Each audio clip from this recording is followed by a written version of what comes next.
Hello everyone, this is a continued reading of Out of the Shadows, Reimagining Gay Men's Lives by Walt Odets, and this is part 2 of chapter 1, Are Gay Men Homosexuals?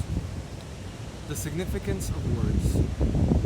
There's a humanly important difference between homosexuality and homocathexis, but the common use of language continues to obscure it. In 1989, 8 years into the early epidemic, the New York Times first deemed it appropriate to use the term gay rather than homosexual. According to the National Media Watchdog for LGBTQ people, the Gay and Lesbian Alliance Against Defamation, or GLAAD, style rules regarding homosexuals have changed significantly over the past 25 years. The Associated Press and the New York Times both restrict usage of the term homosexual, a word whose clinical history and pejorative connotations are routinely exploited by anti-gay extremists to suggest that lesbians and gay men are somehow diseased or psychologically and emotionally distorted. The Associated Press and the New York Times both restrict usage of the term homosexual, a word whose clinical history and pejorative connotation are routinely exploited by anti-gay extremists to suggest that lesbians and gay men are somehow diseased or psychologically and emotionally disordered. Editors at the AP and New York Times also have instituted rules against the use of inaccurate terminology such as sexual preference and gay lifestyle. GLAAD had a significant hand in bringing about useful changes, but the new language still offers little clarification of the differences between homosexual and homocathectic. GLAAD, the Times, and the AP all still define gay as describing people who are attracted to the same sex, which is most readily understood as people who are sexually attracted to the same sex, which means homosexual.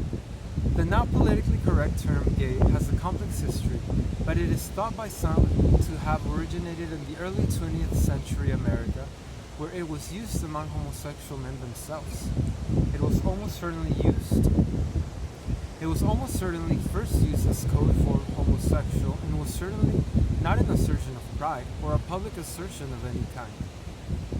That it originated with gay people speaks in its favor, as does the implication by omission that sexual behavior is not gay people's one and only defining characteristic. For these reasons, gay is today widely experienced as less prejudicial than the original homosexual, even as it is meaningless designator that clarifies little about gay lives. Today, the term feels like discreet, perhaps euphemistic, code that is intelligible. Today, the term feels like discreet, perhaps euphemistic, code that is intelligible only because of its now familiar usage. Much as we might like it to be true, joy, merriment, and carefree lightheartedness are not the defining characteristics of many lives, gay or straight. While gay is now in wide use in English, French, Dutch, Danish, Japanese, Swedish, and Catalan, it still means homosexual. Merriam-Webster, the Oxford English Dictionary, and Dictionary.com all now provide the single word homosexual as the first definition of gay. For the Oxford English Dictionary, the second definition is the informal or derisive use of the term to describe something as foolish, stupid, or unimpressive. For example, he thinks the obsession with celebrity is totally gay. At this point in the history of the term, gay is well established and in itself innocuous, but the term it references, homosexual, needs correction among the professions that seek a specific word. The first definition of gay should rightly be homocathectic. The Story of Stuart. The labeling of gay men as homosexuals and the narrow understanding it provides has had many deleterious consequences. Frightened and tortured adolescent lives, desiccated adult lives, and suicides at all ages are at the top of the long list. For the majority of gay men who are relatively fortunate survivors, perhaps the worst consequence is that so many have never had confidence in the possibility of being in love. Did you ever fall in love with another boy as a teenager? I asked Stuart, a 35-year-old man who, in 2012, was just coming out. He responded hesitantly at first. No, but now that you're asking, starting at the age of 12 or so, I did have a friend, David, and we were very connected. I really couldn't stand not being with him, and when we were together, I'd stare at him, which I was self-conscious about, but he never seemed to mind. I couldn't stop thinking about him when one of us went on vacation with our families. Once during my family's vacation, I can remember lying in bed in the dark, trying to visualize his face. I felt desolate. I missed him so much. I missed him too much, though I don't think I said it that way to myself at the time. I don't think I understood why I had so much pain, terrible pain, about just not being with him. I would never have told anyone about my feelings. I never have until right now. But maybe that's being in love. I don't know what being in love is, but maybe that's it. As a 16-year-old, Stuart had been aware that other boys were starting to fall for girls, but it had never consciously occurred to him that he and David had fallen for each other. Stuart and David never had a sexual interaction, even in their high school years during which they remained together. Stuart had become vaguely aware of sexual feelings for other boys, but he dismissed them and never acted on them with anyone. Sex with David never entered my mind. I think I feared it would risk our friendship, that he might have rejected me. But your fear suggests that sex with David had entered your mind, if only unconsciously. And I'm virtually certain that you were in love with him. You know more about being in love than you think you do. I never put two and two together. Boys didn't fall in love with other boys.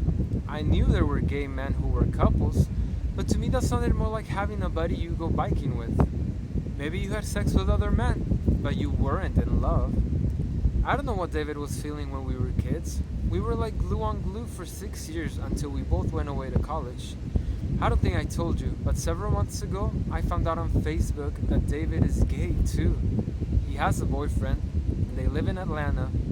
When I read that, I felt incredibly jealous and sad. I haven't contacted him, but I think reading that is why I decided to come out.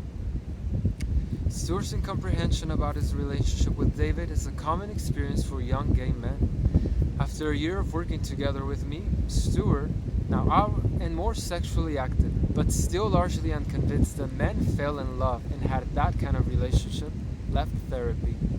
A year later, in 2015, I received an email from him asking that we start up again.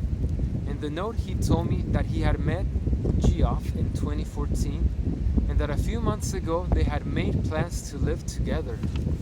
The note continued. I came to understand that Geoff and I were a couple of dreamers who, until we met, had pretty much given up on finding the kind of love we came to share. Until I met him, I never really realized that I had always had a dream, much less given up on it, but with Geoff, all this came clear. I had fallen in love with him, which completely surprised me despite everything you said that I had not understood or allowed with David. I realized that all around us, we have been told, as much by gay culture as anything else, that this love existed rarely, if at all, and not between men. It was very difficult for me to let go of all this, even after my work with you. I look back on my life, at half of my life, and I feel anger and grief about it for the first time. What happened to Geoff and me feels like something that existed in some other kind of time and space, and some other dimension, and I'm wondering now if it was real. I hope I can talk to you about all this. Geoff died 2 weeks ago of a cerebral aneurysm, and I am completely lost. I'm reeling. As I write in 2015, Stuart and I are working together in the aftermath of Geoff's death.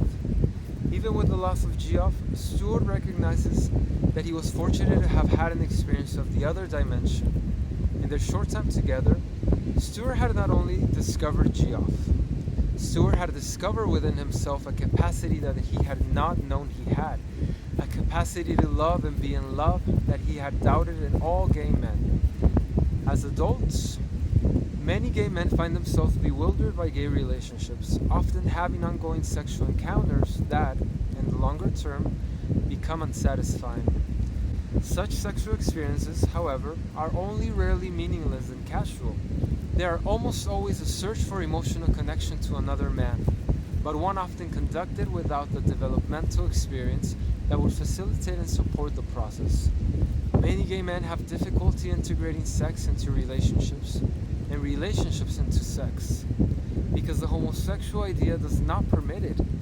In his time with Geoff, Stuart had surmounted the limitations of being a homosexual and had found a personal liberation that left him feeling whole and authentic, if also bereft. He was clearly the happier for it, even in his grief. What you said to me about love being my capacity is very important to me. I cherish it, Stuart said to me. I hope I still have it, and that Geoff's dying will not make me afraid again. Once we discover it, we have it for life, I responded.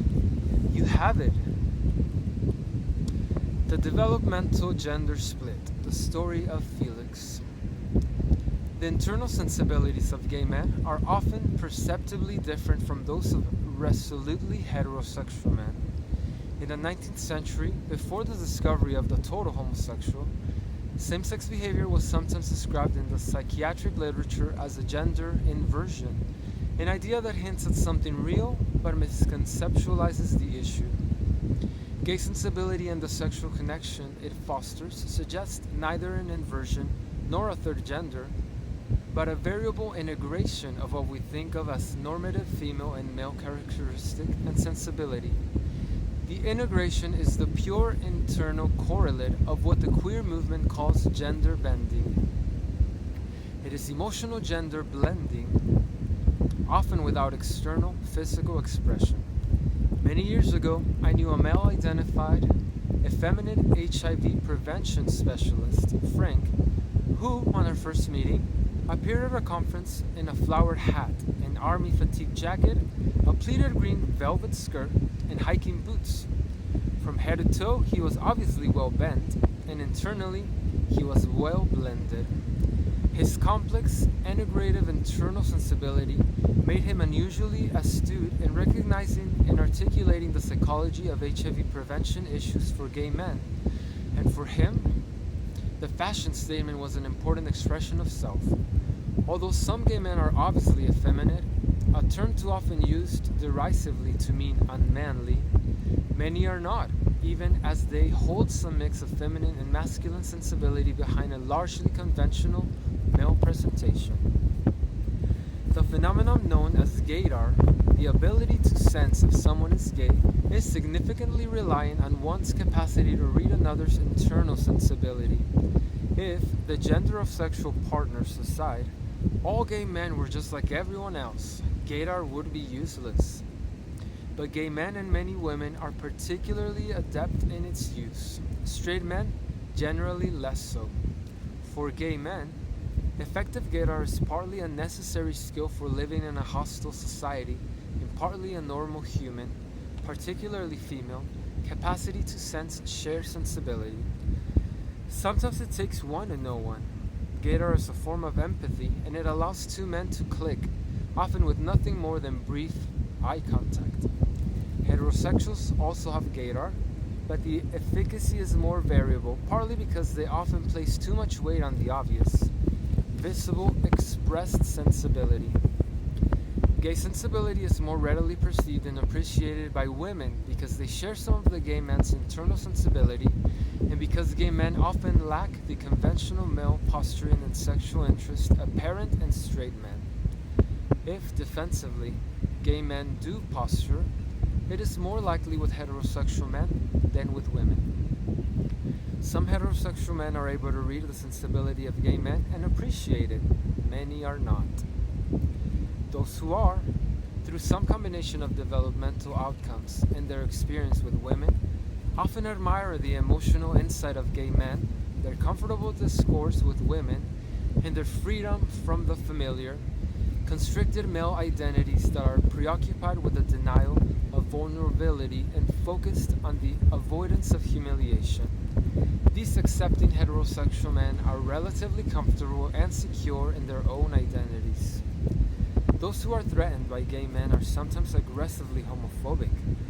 For much of the 20th century, homosexual panic was widely used, and often successful, legal defense for a man who had assaulted or murdered a gay man. The defendant claimed diminished capacity, the legal term for a defense of temporarily impaired mental capacity, because his own pathological homosexual feelings had been induced by the gay man. It was, the legal defense posited, the gay man who caused the homosexual feelings in the straight man, a ridiculous construction. The process is actually one of projection. I am not the fag, he is. If the gay sensibility is distinctive in its integration of conventional male and female traits, how and why does such integration take place? My partial answer lies in a description of the developmental gender split in which young female and male children reach a developmental fork. Most children take one of two different paths, significantly in response to broad social expectation and parental pressure. Girls more or less take the feminine path, boys more or less the other, and gay men sometimes more or less integrate the two. This developmental integration is not an explanation of why people are gay. It is a description of an observable process that is seen in the young lives of some gay men, some gay women, and indeed in some male and female heterosexuals. As evidenced in observed adult character and sensibility, an integrated result is much more common in gay men than in heterosexual men. While the child's particular handling of the gender split is significantly influenced by often biased societal expectation and parental pressure, it is almost certainly also influenced by biological differences. Such biological influences are elusive and complex, and how they influence the development of character and sensibility is, today, only a matter of speculation. During the childhood negotiation of the developmental gender split, biological differences may not at all directly influence the integration of gender sensibilities. They may influence the child's capacity to read and internalize social expectation, his capacity to willing defy those expectations, his self-confidence, his resilience and tolerance for perceived disapproval, or his capacity to identify with a more complex sense of self. Plausible explanations are legion, but it is implausible that most developmental results have single causes. All humans, gay and straight, male and female, begin life in utero as female. Most progress to an utero-biological sex split and after birth have a clear biological, or when the physiology is ambiguous, an assigned sex. In postpartum life, both sexes are completely helpless and dependent for a very long time. We cannot roll off of our back until the age of 5 or 6 months, cannot place food in our mouths until several months after that, and it may be 2 years before we develop urinary bladder control. Compared to the offspring of other species, human infants are extraordinarily vulnerable and dependent. Even as we grow, and the particular vulnerabilities and dependencies change, many of us remain both vulnerable and dependent for 20 or more years. Those feelings of vulnerability and dependence from infancy and childhood, and the feelings that they provoke, including humiliation, shame, and resentment, remain with us throughout life, whether consciously experienced or not. As fully grown adults, dribbling food down our chins, loss of bladder or bowel control, tripping on the sidewalk, or incompetence in the smallest task can easily provoke feelings of humiliation and shame. The feelings behind the humiliation and shame, vulnerability, dependence, and a loss of autonomy constitute the core conflict in virtually all adult relationships. Like the infant and the child, we want to be nurtured and loved, and we want to be left alone. We push personal boundaries back and forth in the hope of finding the impossible, perfect balance between intimacy and autonomy. The struggle is largely an adult reenactment of early developmental experience that is never outgrown, forgotten, or resolved. The developmental gender split usually begins at the age of 2 or 3 and is fully in play by the age of 4 and 5. The conventional construction of gender sensibility dictates that girls and boys handle universal feelings of vulnerability and dependency in different ways. Girls are expected to maintain conscious connections to those feelings. They are allowed, even encouraged, to sustain a sense of vulnerability, to show emotional sensitivity, and to be expressive of their emotional lives. And they are often encouraged to remain dependent on men. In contrast, boys are expected to separate themselves from feelings of vulnerability and dependency, initially with a suppression of inappropriate behavior and, ultimately, an internal denial of repression of that feeling themselves. For boys, the objective is a false, socially constructed male sensibility of physical and emotional invulnerability and needlessness. Boys are told that only sissies cry, a kind of training that deliberately shames to enforce compliance. In internalizing the shaming, a boy becomes progressively less conscious of the internal life that allows emotional introspection, empathy for others, and adult intimacy. Both of the socially constructed gender sensibilities are unnatural and humanly impoverishing, but both also serve some conventional social objectives. In more polarized developmental outcomes, adult women's partially infantile identities allow men to care for them and help men feel manly and in control. This manliness, in turn, allows women to sustain the sense of dependency and feel feminine. Roles and responsibilities are assigned to both the helpless and the strong, resulting in a more predictable social order. The womanly woman and the man's man are a mutually supportive, if ill-convinced and unstable, team that destructively stunts the authentic lives of both parties. In its most polarized outcome, the gender split results in histrionic, helpless, and dependent women who are perpetually preoccupied with the fear of never finding or of losing the man they need. Men become posturing, intellectualizing, and emotionally empty, and are preoccupied with the avoidance of any expression of vulnerability or need that might arouse feelings of humiliation. In such polarized social constructions, women remain in an infantile state of helplessness, men in fear of returning to it. Women are teeming with emotional needs, men are emotionally needless and unavailable.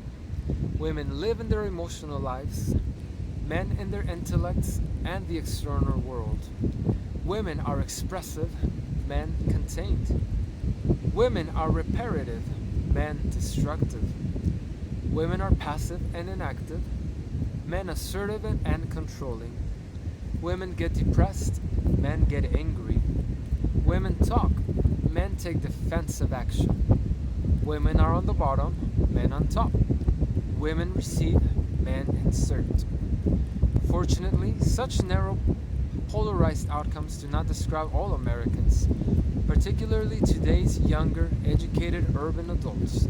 But to some degree, the polarized characterizations I have offered provide insight into the subjective emotional experience, the sensibility of many women and men.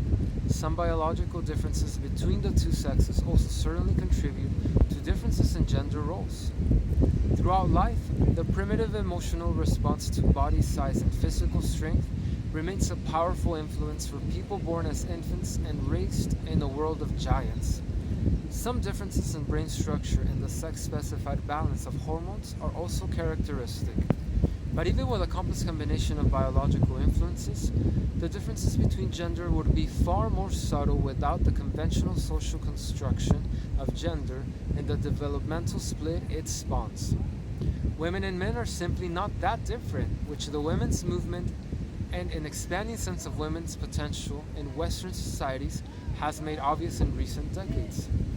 Posturing males have a lot to learn from women, how to be human among them, and so do gay men, whose own liberation movement has not coincidentally paralleled the women's movement.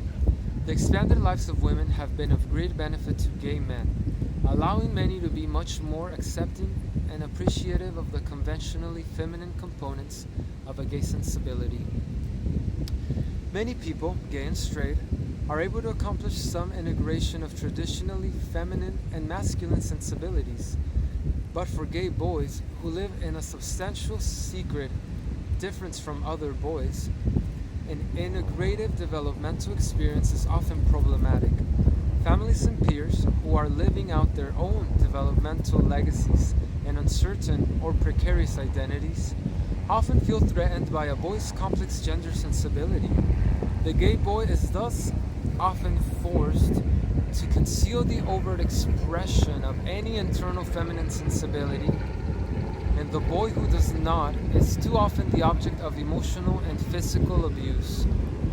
This conflict between internal and external life, internal sensibilities, and the extent to which they can be expressed allows two possible solutions. In the first, the boy may develop doubt about his internal sensibilities because they are disapproved and cannot be safely expressed. Naturally seeking a sense of integrity, and caught between a hostile world and his unexpressive internal life, he sacrifices his internal life through conscious denial and unconscious repression. Such a boy has created an injurious internal rift and a life in the world that is substantially inauthentic. In the second solution, the boy endures the rejection and abuse and consciously sustains his internal sensibility. While the rejection and abuse are destructive, the experience of being openly different often fosters a more resolute sense of self. The boy who is able to traverse this path has maintained his integrity and authenticity at the cost of emotional hurt. In a more intelligent, secure, and comprehending world, both solutions would be unnecessary. In that world, people would just more or less be themselves. A childhood and adolescent path through the developmental gender split is well described by Felix. His is a helpful story for gay men of all ages, but particularly for younger men whose personal trajectories are not yet cemented. Felix and I worked in therapy for about 3 years in the mid-2000s. He was then in his early 30s. Felix had grown up in Wisconsin, the youngest of 3 children, with 2 older sisters, and non-religious, fundamentally supportive and caring parents. Felix's father was a water resource analyst for the state of Wisconsin, his mother a school counselor with a master's degree in psychology. In my perception, Felix was a remarkably well-integrated, comfortably gay man who had had the good fortune to negotiate the gender split against only modest odds, and he had emerged with a well-defined gay sensibility. During our work together, Felix was in graduate school earning a doctorate in clinical psychology. Between sessions, he reflected on what we had discussed and often sent me letters executed in fountain pen ink and refined script. The following section is a compilation of portions of 29 of those letters. Felix, who is today working as a psychologist in his own private practice, has given me permission to use this material. I have changed many details to protect his privacy. If there's a central issue from my childhood that we have to talk more about, it is the feeling of disappointing my father, a feeling I have never surmounted. I'm still tangled up in it. It was who I was that was disappointment to him, something I was first aware of at the age of 4 or 5, and there was never anything I could do about it. Even at that age, I can remember being self-conscious about how I walked, which was more like my oldest sister, Sally, than another boy. She walked with a certain grace other boys charged, and I know that my father noticed this. I would see him looking at me, though he never said anything. He was always dragging me off to go fishing with him, and when I was 9, I remember it very, very well. He took me on one of these excursions. I had tried for years, but I hated it. I was no good at it, and though I'd go on the boat with him, I had started to refuse to fish. I thought the whole thing was disgusting and cruel, and I really wanted no part of it. On this particular day, there were a bunch of other people on the boat, including another kid about my age, and he was really into fishing. My father started talking to him and showing him how to do things, and he spent the whole day with him, and I just sat there watching them. And I remember thinking, well, that's who my father wants me to be, and I will never be that. I can never be that. That's when I gave up on my father, on our relationship. Before that day, I think I sort of admired him. I wanted to emulate him, even though I was afraid of him. But from that day on, it changed. We talked less, and I know he never understood why. He never asked me to go fishing again. That one fishing trip changed everything. That wasn't the moment I gave up on myself, though I think I was teetering on that edge. I knew that I had to give up on one of us because we were too different. And I sort of made the decision to give up on him and learn how to become myself. You know the thing Erik Erikson said about wanting to be the person that the people we love want us to be? I couldn't do that. I decided that day I would figure out how to be myself, and I did have support for that from Sally and, to some extent, my mom. I'd done my last fishing trip, and then my poor father had to do it alone. The same for baseball. Since I had refused to play catch with him, he bought a machine that threw balls that he would catch and dump in a basket. I would see him out in the driveway with that machine, which I called Felix Jr., and my mother called it Dad's baseball machine. I felt sorry for him, but I stuck to my plan. It wasn't a plan, it was a feeling, to be myself. I can remember a day when my father said to me, "Do you have any interest in coming out and playing some ball with me?" And I said, "No, I can't. Mom and I are making blueberry muffins, which will take a long time." I remember the look on his face. It was pathetic, and there was nothing to do about it, and I didn't want to.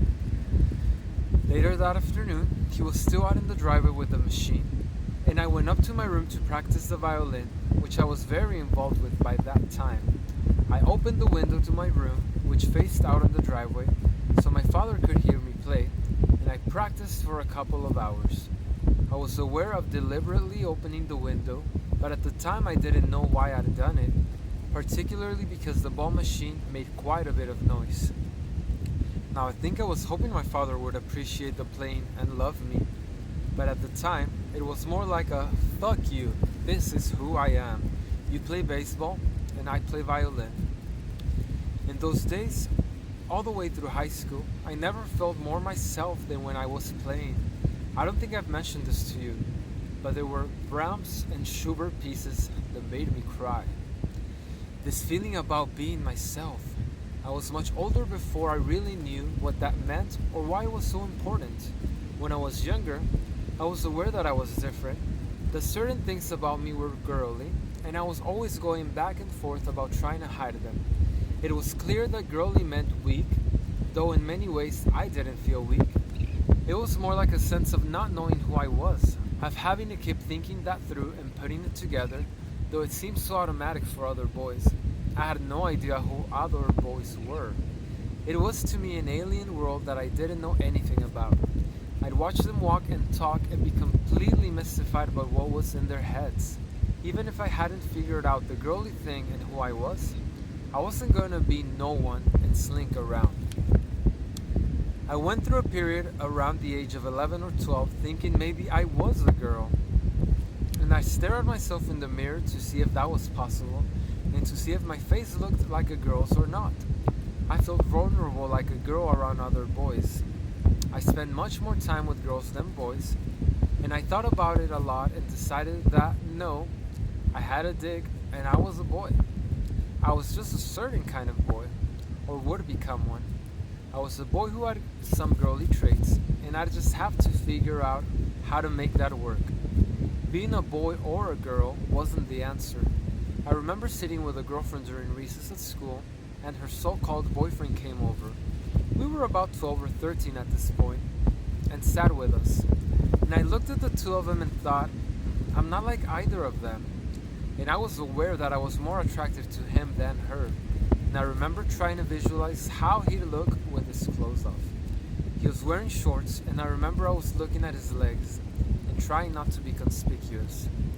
My parents and I went to the movies one night, and in one scene I started to cry. I can't remember about what. And my mother put her arm around me, and my father looked over at us and didn't say anything. That was too emotional for him, I'm sure. As I had gotten older, I had started to fear crying in front of other people. I'd gotten more self-conscious about it, and I still am to some extent. As a kid, I thought the whole thing about crying was about not being a wimp and being ridiculed or laughed at. It was really, I think, about not being a gay wimp. But I didn't quite know that until I was older. When I did get older, that became what I was afraid people would discover, that I was gay. The feeling of being different, which I had had most of my childhood, was becoming the feeling of being gay. Somehow I knew that in not being myself, in not showing myself to other people, I was sort of stunting myself. I could feel that. It was like something squeezing me. My mother once talked to me about this, when I was maybe 12 or so, because I think she knew I was struggling, and this was right after she saw me staring in the mirror, which was definitely about a struggle. She said something like, "Felix, you just have to be yourself, and some people will like you and some won't," which is true for everyone. So I try to be comfortable being myself, and sometimes it worked. I was very aware around the age of 13 or 14 of feeling a physical attraction to other boys, particularly handsome athletic ones, and this made it clearer to me who I was, which in some ways made it easier to be myself. It's as if in discovering I was gay, I had discovered what all of the difference was about, or if it wasn't all of the difference, at least had something to call it, something to hang it on. I still had no idea what other boys were about, and I had to be very careful in the gym not to get a hard on. I would bite my lower lip so that the pain would prevent it. So that's not really being yourself, but you know, there were limits. If I just looked at another boy of a certain type, I could get a hard on, and it became very awkward. It was particularly the legs for some reason. Once in the locker room, another kid saw me with a hard on while I was trying to get dressed, and he shouted at the top of his lungs, "Hey, Felix has a boner!" I felt completely humiliated that I'd been discovered and turned completely red, but it turned out that none of the other boys connected this to sexual attraction. They thought it was great that I had a boner. This was just more confirmation that I had no idea who they were. I was an outsider. They were collecting baseball cards, and I was studying the scores to Brahms quartets. At the same time, they were the ones giving me the hard-on, so it was all very confusing. I don't think even now I understand that whole thing. It wasn't at all that I wanted to be them, because I didn't want to be anything like them. I just wanted them. I guess that is something that straight women feel about men. Around this time, I started to spend time with David, who lived down the road, and we were in school together. I had always known him, but not paid much attention. But we started having sex together in the woods pretty regularly. He was very girly, much more than I was, and I think I had always avoided him because of that. It turned out I liked him, and we had fun together. Then I began to realize that he was getting very emotional about me. Today I'd say he was falling in love with me, and I didn't know what to do with that. It frightened me, and I broke it off. And David wasn't in school for a week. Now I'd like to apologize to him for what I did, but then I couldn't help it. It was just too scary. When I asked my mom about him a while ago, she told me that he had died and didn't say how, but I think I can guess. She's still terrified of AIDS, and when I first told her I was gay, that was the only thing that bothered her. Her first response was something like, "Honey, that's wonderful, but you know you have to be very, very careful about AIDS." And then she said, "Don't tell your father until I've had time to talk to him." I said, "Don't worry, I won't." I was afraid to tell him. After David, I met a few other gay kids, and I started to realize that I was sexually attractive, which gave me the first feeling of any kind of social power as myself that I'd ever had. But I found out something else around this time, which is that a lot of these gay kids were very uncomfortable with anything that seemed too feminine to them, so I'd be careful about that. They could be very feminine in sex, but not otherwise. I had one guy from school I had sex with for about a year, Steve, and he was about 3 years ahead of me, and he graduated and went away to college. And the sex with him was wonderful, like a revelation to me. We would fuck each other, and I think we both had the experience that being fucked was the most wonderful thing in the world. It was like the violin. which was about letting the music in, of letting myself be taken over and getting transported somewhere else. With music, you ride on a wave of melody, harmony, and rhythm, and the sex with Steve was something like that. Getting fucked was about letting someone else in, and it was a big discovery for me, maybe the major one in my life, if you can believe that. I can't imagine life without that experience. If I had never had it, it would have been a huge loss, a deprivation that would have made me a much shallower person. Women wouldn't know what I mean. Most straight men definitely wouldn't. They'd probably be horrified and run out the door. This being able to bring feelings out, to bring them to my own consciousness and to relationships, is something I think I'm pretty good at now, but not good enough. Maybe that's something we just work on for all our lives. Felix had had an unusually introspective, well-supported developmental experience, free of overt disapproval or hostility from his family and, to a great extent, from peers.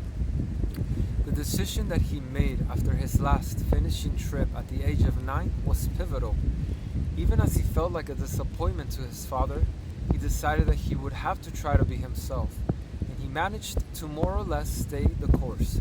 Felix's mother was actively supportive, and that was undoubtedly a significant influence in his growing capacity for self-acceptance. His sensibilities as a child and his current adult sensibilities were an integration of conventionally female and male qualities. Sally and his mother were models that he drew on, and I would describe Felix as a man with distinctive gay character and sensibility. Although he is not particularly feminine in presentation, his freedom from masculine posturing and emotional constriction intuitively suggests femininity. I believe that almost any gay man would readily recognize Felix as gay. He has a lively internal life that he comfortably expresses, a quality of emotional receptivity, and a sense of human vulnerability that are all elements of a gay sensibility. With unusual alacrity and determination, Felix had threaded his way through the complex developmental challenge of the gender split, and he had emerged whole. Felix is now the first violin in a local string quartet. "The violin is me," he had once said to me. "It is the thing in the world that I am closest to, the thing that along with sex most allows me to be myself." Felix occasionally sends me an email, and in one a few years ago he related a story. Felix's father had given him a new, apparently extraordinary violin for his 40th birthday, carrying it on plane from Wisconsin to personally deliver it. When Felix's father arrived at the San Francisco airport and presented him the instrument, Felix began to cry, and then so did his father. "We embraced," Felix said in his note, "and standing there in the airport with him, I realized how much I love him. I guess I always have." Sexual expression of the gay sensibility.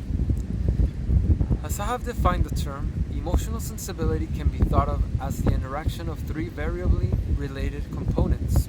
All human beings have an internal unconscious emotional life, to varying degrees, or have an internal conscious emotional life, and they'll have some external expression of the two components of the internal life. Emotional sensibility thus describes the totality of how we internally experience and variably express unconscious and conscious feelings, and our experience in the developmental gender split significantly informs the balance of that totality. The split dictates that women be more emotionally conscious than men, and that women be more thoughtfully, emotionally expressive of their relatively integrated internal lives. The split encourages men to repress unconscious feeling and to limit the expression of conscious feeling. The result is often poor self-insight and the destructive expression of unconscious feeling, particularly anger and aggression. It is remarkable that such differences allow women and men to spend lives together. Both subjectively and interpersonally, the issue probably most affecting the quality of a life is the degree of coherence among the three components of emotional sensibility. There are two kinds of coherence, one internal, the other a bridge between the internal and the external. The first, the internal one, is the coherence of unconscious and conscious feeling. The second, the coherence of those feelings with how the person represents and expresses himself in the world. Both kinds of coherence foster a sense of wholeness, authenticity, and well-being. Incoherence is either both or is a form of inauthenticity that can leave one fragmented and fragile, both in self-experience and the experience of others. For most of us, the effort to be and remain both internally and externally coherent is a lifelong struggle. For all but the profoundly unconscious or sociopathic among us, it is a natural human struggle. For gay men, growing up and living in an adverse world, the effort to live coherently can be a struggle because the internal life of unconscious and conscious feeling is significantly what makes the gay man different. Many men keep some feelings unconscious, and to the extent that they are conscious, they can be difficult to express to disapproving others. Fortunately, the natural struggle against internal and external incoherence often fosters a capacity for introspection that is relatively unusual among males. Gay men are thus often more emotionally conscious and inherently coherent than their heterosexual peers. An important early step in finding internal coherence is what gay men commonly describe as coming out to myself. The next step is simply being out, which is reflected in a growing coherence between the now more coherent internal life and the expression of that life to others. If an internal life of incoherence is a kind of private closet that does not allow us to know ourselves, the incoherence between the internal life and expressed sensibility is the social closet that does not allow others to know us. The two closets exacerbate each other. The private closet demands a social closet, and the social closet encourages a private one. Both closets are destructive in lives that might otherwise be lived with more wholeness, authenticity, and human connection. Gay men necessarily developed a capacity for introspection, reveals an emotional transparency that is usually perceptible to others. Such transparency in a man violates the expectations of the conventional gender split and is often perceived as undesirable vulnerability or weakness. American culture would have us believe that vulnerability is unsuitable in men. One of the strengths of the gay sensibility is that it allows a conscious experience of vulnerability, which nurtures authentic resilience. The deficit of that capacity in many conventionally acculturated males is one of the most treacherous vulnerabilities in human life. At its worst, it leaves a man stranded between two extreme possibilities: an unassailable strength and a feeling of humiliating helplessness. This is the vulnerability that leaves so many men brittle, destructive, emotionally inaccessible, and incapable of intimacy. How vulnerability is handled internally defines the divide between traditionally female and masculine sensibilities. The divide begins forming in the early developmental gender split and continues growing at least through adolescence and the later teenage years. Jed, whom I first saw for psychotherapy in 2009, described to me his personal struggle with a developmental experience that had destructively divided him, and the implications of that division for intimacy. I have been working for years to get over that bullshit, authoritative radio announcer's voice that I use, that voice I learned to put on as a teenager so I wouldn't get beaten up. I'm still very aware of how I walk and talk, aware that people are watching me, and at 40, that's all fake. I don't even know who I am anymore. I don't know how to walk in a natural way. A guy I recently met at a party said to me, "I really like you." And I had the reaction I always have. My first thought was to run because what he liked was the radio announcer. If I got to know him, he would discover me, and he'd be really disappointed. That's why I have never really had a relationship. Who would be having it? Who would I be? Jet's authentic expressed sensibility was a self-protective posturing that left him fragmented. In his internal life, he was emotionally complex and insightful. He was gentle and funny. He was a gay man, and he He wanted to love and be loved, none of which was revealed to others by the radio announcer.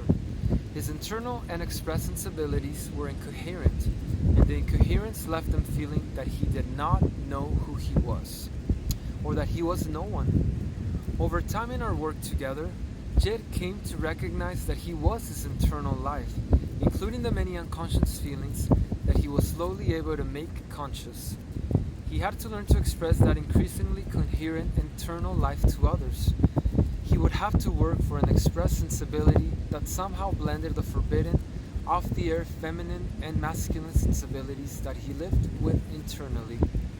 To feel whole and real, he needed to be more honestly himself in the world.